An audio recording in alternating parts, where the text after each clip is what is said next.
now watch and listen as we ride with an innocent driver who found himself the target of a madman.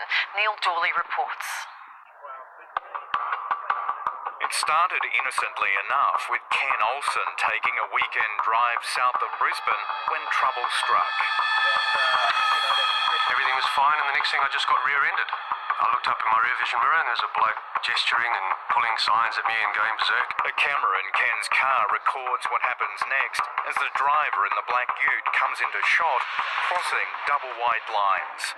At that stage, he just appeared to be coming up beside me so that he could scream at me through the open passenger window. Ken keeps going before the ute appears again, this time on the inside. And he's going berserk at me again, gesturing and pulling signs and things. So I thought, well, I'm not sure this is a good idea to pull over. This bloke seems a little bit unbalanced. Moments later, there's nothing Ken can do to avoid the ute. He's gone onto the grass verge, pulled over straight in front of me, and then immediately applied his brakes. And I had nowhere to go. I just went straight into the back of him, collided with the back of him. He then jumped out of the passenger door and came running up to my vehicle. So again, I thought, well, he's not coming to talk. He meant business. That's the sound of the man punching Ken's window as he drives off. Well, now I realise that this bloke doesn't want to just stop and exchange details. He's got something against me, and I'm now a little bit nervous, but I'm still thinking, well, hang on, he'll cool down. We'll drive down the road a little, he'll cool down. But things were about to heat up even more as the chase continues along the wrong side of the road and off-road. He then came around the left side of me and tried to pull in front of me again. I went onto the wrong side of the road. There was no traffic coming at this stage. I went over onto the right-hand lane. He continued to follow me.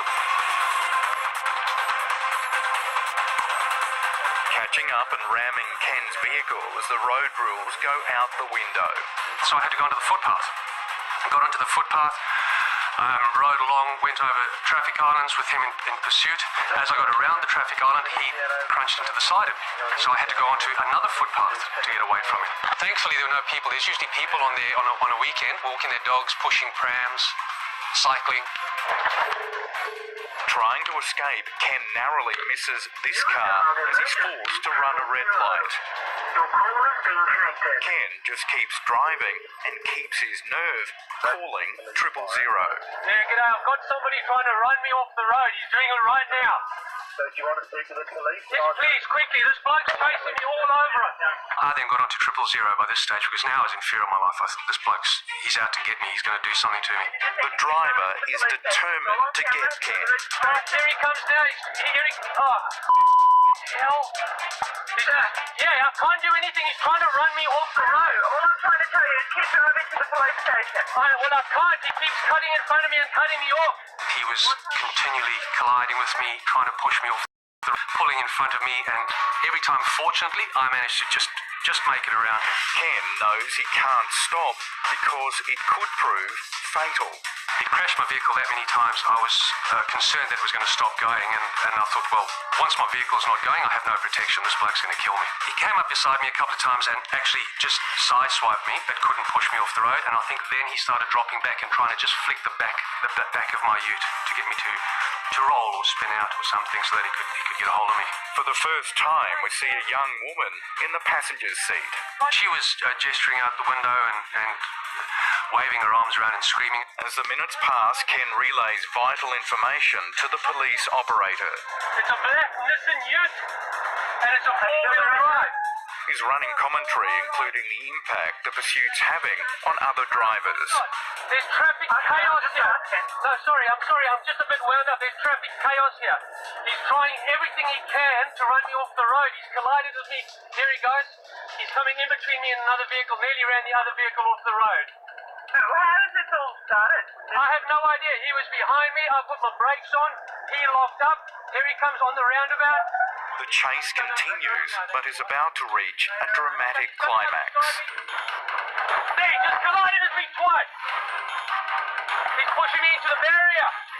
You better get someone here. This dude is crazy. Here he goes. Ah! Then, the moment Ken thought he was going to No, die. he's jumping on my bonnet. I smashed my windscreen.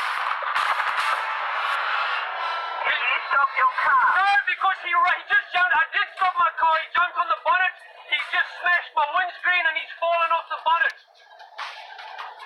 He's lying in the road now. He's lying on the road. Yeah, I'm looking in my rear vision mirror. I've driven off. He's lying in the road. Did you just hit him? No, he was on the bonnet and I tried to get away and he fell off. I Keep didn't... driving then. Don't go back. I'm not going back. Are you crazy? I'm getting miles away. That is absolutely terrifying. Well, I was terrified, that's for sure. He just at full sprint dived onto the bonnet and started punching my windscreen with both fists. And the windscreen was coming closer and closer to my face. And I had the impression he was trying to make a hole in the windscreen so that he could actually reach in and get me, or he could gain access to the cabin. But it wasn't over. Ken still didn't know if he was out of danger, even though the man appeared.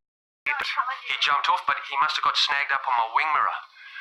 Because after that, when I looked in my wing mirror, I couldn't see anything. It was all bent up. And I think that spun him around, because the next time I looked in my rearview mirror, he was crouched down on the bitumen. Having been rammed at least 7 times and barely able to see through the windscreen, Ken continues driving to the nearest police station. If I get to Loganholme Station...